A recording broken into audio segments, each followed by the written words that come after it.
जय श्री कृष्ण सर। आप सभी का आपके अपने चैनल आरजे भक्ति जोन पर स्वागत है। आइए सुनते हैं आस माता की कथा। प्राचीन समय में एक राजा और एक रानी थे। उनके एक पुत्र था।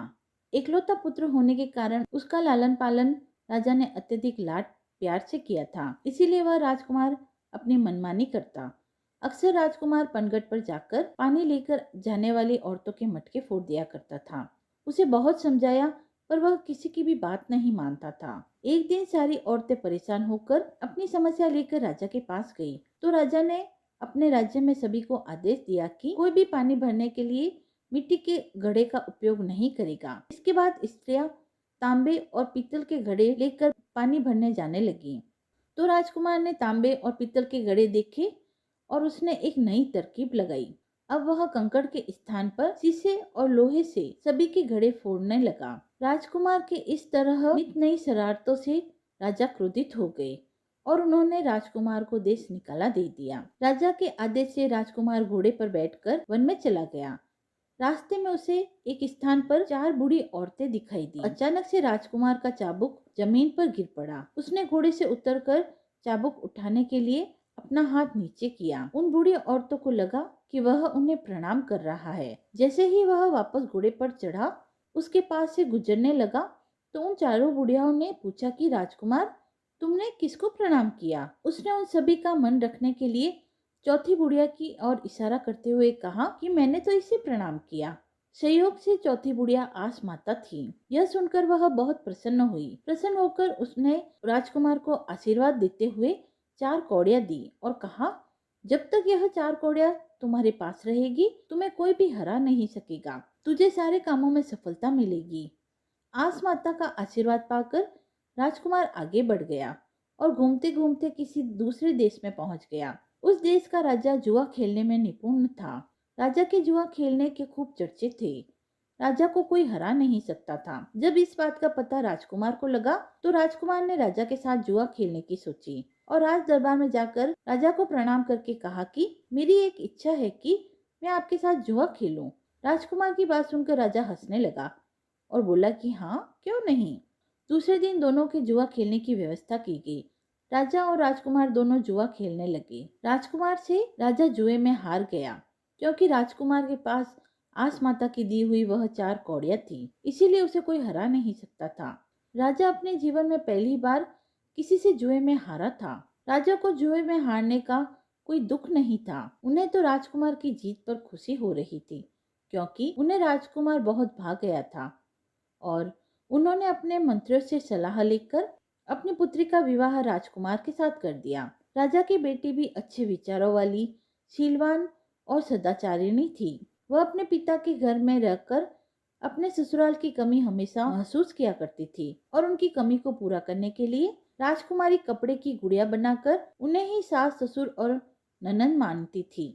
रोजाना सुबह जल्दी उठकर उनके पैर छूकर आशीर्वाद लेती। इसी तरह समय बीतता गया। एक दिन राजकुमार ने अपनी पत्नी को ऐसा करते देख लिया तो उसने पूछा कि तुम रोजाना यह क्या करती हो? उसने कहा, मेरी इच्छा है कि मेरे भी सास ससुर हो, ननंद हो, मैं उनकी सेवा करूं, ननंद से खूब बातें करूं। पत्नी के मुंह से सास ससुर की बात सुनकर उसे अपने माता पिता की याद आई। वह राजा के पास जाकर अपने देश जाने के बारे में कहने लगा। राजा को सुनकर बहुत खुशी हुई। उन्होंने अपनी राजकुमारी को राजकुमार के साथ खूब सारी धन दौलत देकर विदा किया। जब राजकुमार अपनी पत्नी को लेकर अपने देश पहुंचा तो उसे पता चला कि उसकी माता रो रो कर उसके वियोग में अंधे हो गए हैं। यह जानकर राजकुमार को बहुत दुख हुआ। वह भागकर अपने महल में गया और अपने माता पिता को आवाज लगाई। उसके माता पिता अपने पुत्र की आवाज को सुनकर बहुत खुश हुए। तभी उसकी पत्नी ने आगे बढ़कर अपने सास ससुर के चरण स्पर्श किए। वह ऐसी संस्कारी बहू देखकर बहुत ही खुश हुए। उसी दिन से राजकुमार की पत्नी अपने सास ससुर की खूब सेवा करने लगी, जिससे उनकी आंखों की रोशनी लौट आई। सास ससुर के आशीर्वाद से राजकुमार की पत्नी के बहुत ही सुंदर पुत्र का जन्म हुआ।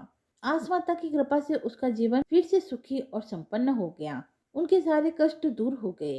राजकुमार भी बहुत ही जिम्मेदार बन चुका था। राजा ने अपने बेटे को वहां का राजा नियुक्त कर दिया। हे आस माता, जैसे आपने राजा की आस पूरी की, वैसे ही हमारी भी आस पूरी करना, हम सबको अपना आशीर्वाद प्रदान करना, सबकी मनोकामनाओं को पूर्ण करना। आइए अब सुनते हैं गणेश जी की कथा। प्राचीन समय की बात है, एक बहुत बड़ा नगर था। उस नगर में एक बुढ़िया माई रहती थी। उसके 2 बेटे थे। दोनों धन कमाने के लिए प्रदेश गए हुए थे। वह बुढ़िया माई गणेश जी की परम भक्त थी। रोजाना सुबह जल्दी उठती, स्नान आदि करती, सबसे पहले गणेश जी भगवान की पूजा करती। लेकिन पूजा करने के लिए उसके पास कोई गणेश जी की मूर्ति नहीं थी। वह रोजाना मिट्टी के गणेश जी बनाती और फिर उनकी पूरी प्रेम भाव से सेवा करती। मिट्टी के गणेश जी को पहले नहलाती, फिर सिंदूर से तिलक करती, दुर्वा घास अर्पित करती और दोनों हाथ जोड़कर कहती, हे गणेश जी भगवान, प्रदेश गए मेरे बेटे जल्द से जल्द खूब सारा धन कमा कर लौट आए। वह बुढ़िया बेचारी भोली भाली थी। जब वह मिट्टी के गणेश जी को स्नान करवाती तो वह पानी के साथ बहने लगते और जब तक पूजा पाठ समाप्त होते तो वह मिट्टी के ढेर की तरह बन जाते। यह देखकर बुढ़िया माई को बहुत ही दुख होता था। अगले दिन फिर वह गणेश जी की मूर्ति बनाती, पर वह तो मिट्टी की होती, वह फिर से गल जाती। एक बार उस बुढ़िया माई के पड़ोस में एक साहूकार का मकान बन रहा था, तो वह वहां जाकर मिस्त्री से कहने लगी, मिस्त्री जी, मुझे पत्थर का गणेश जी बना कर दे दो। मैं गणेश जी की रोजाना पूजा करती हूँ, पर वह तो मिट्टी के होते हैं। जब मैं उन्हें स्नान कराती हूँ तो वह मिट्टी का ढेला बन जाते हैं। यह सुनकर मिस्त्री और मजदूर हंसने लगे। मिस्त्री कहने लगा कि मैं तुम्हारे लिए पत्थर के गणेश जी बनाऊंगा, उतने समय में साहूकार का कोई काम पूरा करूंगा। तुम्हें पता है, तुम्हारे लिए गणेश जी की मूर्ति बनाने लग गया और साहूकार आ गया तो मुझे काम से निकाल देगा। तुम यहाँ से जाओ, मैं तुम्हारा ये काम नहीं कर सकता। बुढ़िया माई बहुत दुखी हुई और कहने लगी, राम करे यह तुम्हारी दीवार कभी पूरी ही ना हो। बुढ़िया तो कहकर चली गई। अब मिस्त्री दीवार बनाता तो दीवार बिल्कुल टेढ़ी हो जाती और थोड़ी ही देर में वह अपने आप गिर जाती। इस तरह करते करते सुबह से शाम हो गई। शाम को साहूकार वहां पर आया और पूछने लगा, आज आपने क्या काम किया? मुझे तो कोई काम नजर नहीं आ रहा। आप इस तरह काम करोगे तो मैं तुम्हें मजदूरी नहीं दूंगा। मिस्त्री कहने लगा कि साहूकार जी, मैं आपको क्या बताऊं, आज सुबह एक बुढ़िया आई थी। वह कह रही थी कि मुझे पत्थर के गणेश जी बना कर दे दो। मैं मिट्टी के गणेश जी की पूजा करती हूँ जो पानी में बह जाते हैं। मैंने कहा कि मेरे पास समय नहीं है, किसी और दिन आना, तो उसे गुस्सा आ गया। वो कहने लगी कि राम करे तुम्हारी दीवार कभी पूरी ही ना हो। तभी से यह दीवार सीधी नहीं बन रही। हम कितनी भी कोशिश कर रहे हैं, दीवार बनाते हैं, पहले यह टेढ़ी हो जाती है, फिर अपने आप गिर जाती है।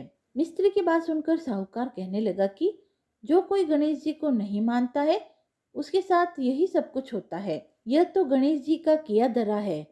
साहूकार वहां से चलकर बुढ़िया के घर गए और बुढ़िया को प्रणाम करके कहने लगे, माई, मैं तुम्हें सोने का गणेश जी बनवा कर दूंगा, पर आप गणेश जी भगवान से कहो कि मेरा मकान जल्दी से पूरा हो जाए।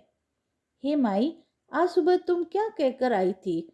उसके बाद से एक दीवार भी पूरी नहीं हुई है। अगर इसी तरह चलता रहा तो मेरा मकान कैसे पूरा होगा? यह सुनकर बुढ़िया माई बहुत ही खुश हुई और कहने लगी, बेटा, ऐसी कोई बात नहीं है, तुम्हारा मकान बहुत ही जल्दी पूरा होगा। तुम अब जाओ और गणेश जी का चमत्कार देखो। जैसे ही साहूकार बुढ़िया से मिलकर मिस्त्री के पास आया तो देखा कि दीवार तो सारी की सारी बनी हुई है। यह देखकर साहूकार और मिस्त्री मजदूर सारे बहुत हैरान हो गए। जोर जोर से गणेश भगवान जी के जयकारे लगाने लगे। दूसरे दिन से मकान का कार्य जोरों शोरों से शुरू हो गया और थोड़े ही समय में साहूकार का मकान बनकर तैयार हो गया। साहूकार के मकान का उद्घाटन किया गया। सबसे पहला निमंत्रण पत्र बुढ़िया माई को दिया और कहा कि हे माई, आपको जरूर आना है। आप तो मेरी माताजी हो, मैं तुम्हारा इंतजार करूंगा। उद्घाटन के दिन बुढ़िया माई साहूकार के घर गई। साहूकार बुढ़िया माई को देखकर बहुत खुश हुआ। बुढ़िया माई की खूब आवभगत की। उसके बाद बुढ़िया माई को पहनने के लिए सुंदर वस्त्र दिए, जिस तरह से कहा था। गणेश जी की सोने की बनाई हुई मूर्ति दी, साथ में एक माला, एक पीतल का दीपक, तांबे का लोटा और एक पीतल की घंटी देते हुए कहा कि माँ, आज मेरा यह मकान पूरा हुआ है और मैं बहुत खुश हूँ। अगर कोई भी चीज की जरूरत हो तो मुझसे निसंकोच कहना, मैं तुम्हारे बेटे जैसा हूँ। यह कहकर साहूकार ने बूढ़ी माई के चरण स्पर्श किए। बूढ़ी माई आशीर्वाद देते हुए कहने लगी कि बेटा, खूब फलो फूलो, तरक्की करो। यह सब कुछ मैंने नहीं, गणेश जी ने दिया है। मुझे तो बस अब और कुछ नहीं चाहिए। मैं तो चाहती हूँ कि मेरे बेटे परदेश से आ जाए। बूढ़ी आंखें अपने बेटे को देखने के लिए तरस गई है। तो साहूकार की खूब चलती थी। उसने बुढ़िया माई के कहने पर प्रदेश में पता करके बुढ़िया के दोनों बेटे को बुलवा लिया और अपने यहाँ काम पर रख लिया। बुढ़िया माई अपने बेटों के वापस आ जाने पर बहुत खुश थी। फिर उनका विवाह कर दिया गया। घर में 2 बहुएं आ गई और समय के साथ बुढ़िया के पोते पोतिया हो गई। इस तरह गणेश जी भगवान की पूजा करने से बुढ़िया का घर सुख संपन्न और हरा भरा हो गया। बुढ़िया माई बहुत खुश रहने लगी। रोजाना अपने सोने के गणेश जी की पूजा करती, माला से गणेश जी का नाम लेती, घंटी बजाकर गणेश जी का स्वागत करती और जल से भरे कलश से सूर्य भगवान को अर्घ देती। भगवान की कृपा से बुढ़िया माई अपने जीवन के समस्त सुखों को भोग कर अंत में मोक्ष धाम को गई। हे गणेश जी महाराज, जैसे आपने बुढ़िया को दिया वैसे ही सबको देना और आपकी कथा कहने वाले, सुनने वाले और हुकारा भरने वाले उन सभी की मनोकामनाओं को पूर्ण करना। बोलिए गजानन जी महाराज की जय। यह थी आस माता की कथा। यदि आपको यह पसंद आई हो तो आप वीडियो को लाइक करें, चैनल को सब्सक्राइब करें, कमेंट बॉक्स में आस माता की जय या ओम गण गणपते नमः लिखकर अपनी भक्ति को व्यक्त करें। और ऐसी ही धार्मिक कथाओं व व्रत महात्म्य को सुनने के लिए जुड़े रहें आर्य भक्ति जोन के साथ। धन्यवाद।